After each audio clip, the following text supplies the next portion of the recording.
What's the deal, everybody? It's your boy Simon Khalil. Thank you for joining me on another one. Today, let's ask ourselves, why do we need the latest and greatest gear? Let's get into it.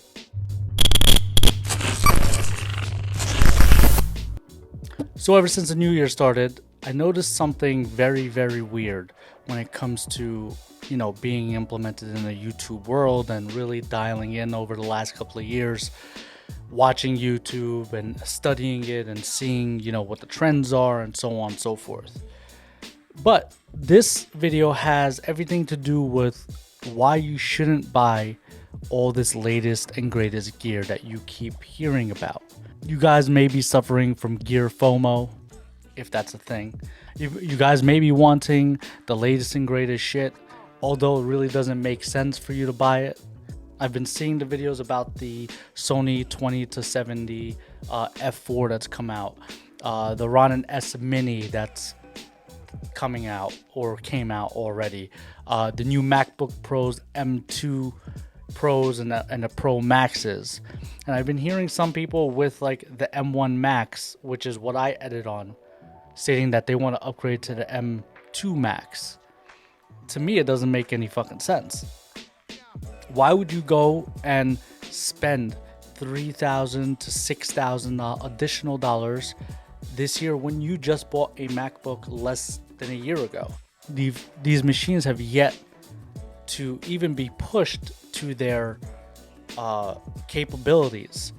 Now, I understand the gear issue. I've been there myself. Shit, I love buying new gear.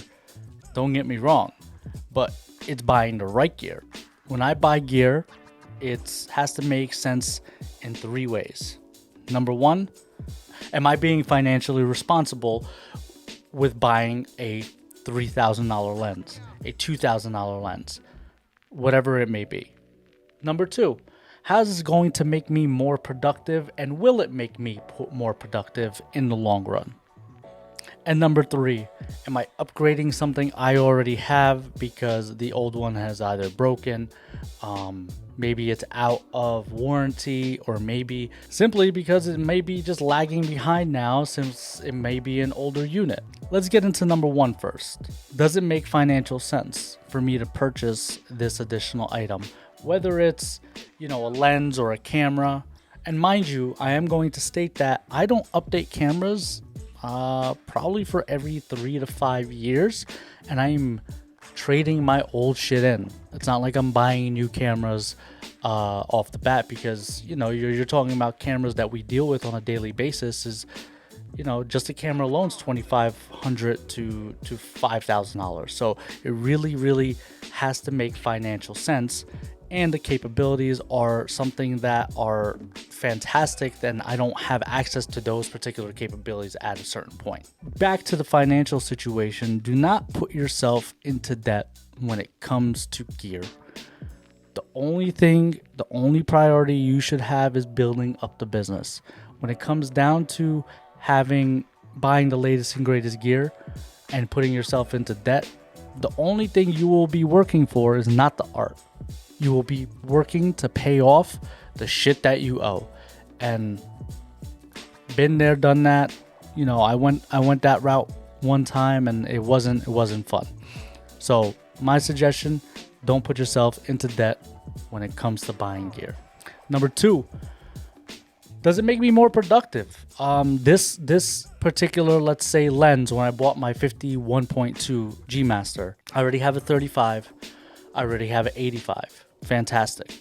But I was missing that focal point in my eyes, especially when it came to shooting portraits and some video work that I've been doing, that I really saw that the 50 filled in the gap when it came to gear.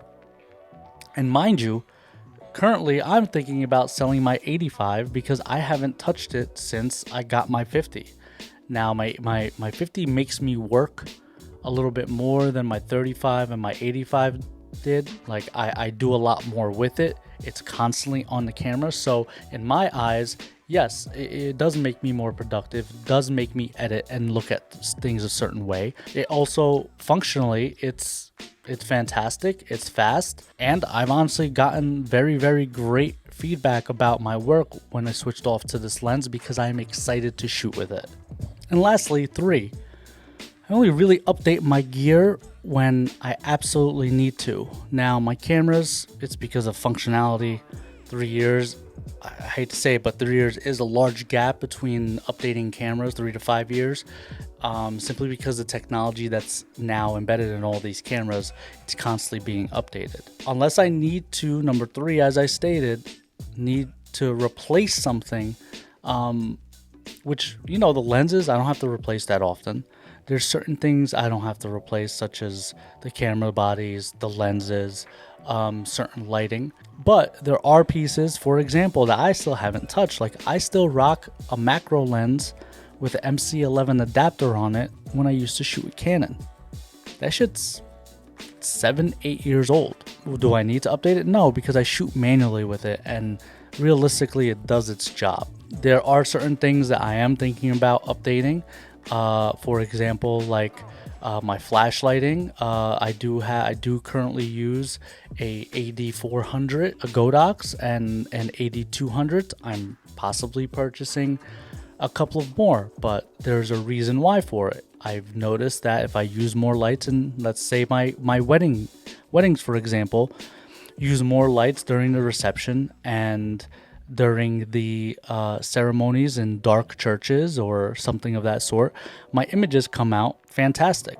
I'm justifying why I'm spending the money realistically, not because I'm a gear addict. Now, I do like nice gear, don't get it twisted, but I will never put myself in any sort of burden when it comes to gear. It's all great talking about gear, and I see you guys watching a bunch of YouTube videos and so on and so forth, but you have to understand that these YouTubers get sent this shit.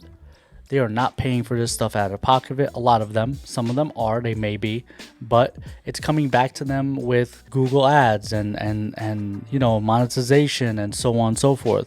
But for us small channels, it's not necessarily needed for you to spend this money on the gear just because the latest YouTuber, the Peter McKinnons, the Peter Lingrens, and all those guys have it. It just doesn't make any sense. My suggestion is you guys stick with the gear you have. If you need to update something, make sure you have that checklist. Is it financially responsible for you to do this? Does it make you productive, and or am I replacing something that's needed to be replaced? Keep those 3 things in mind, and I guarantee you that you'll be saving a shit ton of money. You're going to be purchasing gear that functionally makes sense. You could fit right into your day-to-day, as well as having the capabilities to create more, be more productive. You don't have to take my advice for it. You guys do what you want. I am here just giving my 2 cents on how I do things and how I sort of run my business. Other than that, guys, I'll catch you in the next one. Make sure you like, share, subscribe to this channel. I'm being upfront with you guys because I don't want you to making some of the same mistakes that I've seen other people make as well as I made myself. I'll catch you in the flip side, guys. Peace.